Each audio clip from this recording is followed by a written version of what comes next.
আসসালামু আলাইকুম। বিভিন্ন সময় আমাদের হাতের ফোন পানিতে পড়ে যায়, তো তৎক্ষণাৎ আমাদের উচিত ফোনটা যে কোনো এক টেকনিশিয়ানের কাছে মোবাইলটা সার্ভিসিং করা। এতে মোবাইলটা নষ্ট হওয়ার চান্স খুব কম থাকে। তো এই ফোনটা পানিতে পড়ছিল, বাট এখনো অফ হয় নাই, অনই আছে।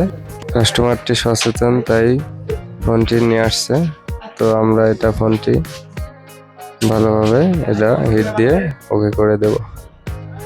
তো আপনারা যে কোনো ফোন পানিতে পড়লে অবশ্যই ফোনের ব্যাটারি খুলে রাখবেন এবং তৎক্ষণাৎ বা যত তাড়াতাড়ি সম্ভব কোনো টেকনিশিয়ানের কাছে ফোনটি সার্ভিসিং করা।